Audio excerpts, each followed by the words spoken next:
Hello મિત્રો, જય કેસરી નંદન। તમે જે આગળ ફોટો જોયો તે બેનનું દેહાંત થઈ ગયું છે।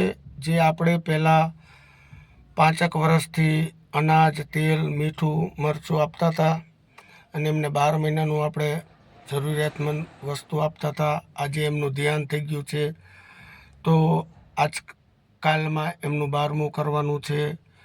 તો મિત્રો, 12મું કરવામાં એવું છે કે એમની પાછળ કોઈ નથી, આગળ પાછળ કોઈ નથી, એમને સગા સંબંધીએ કોઈ નથી।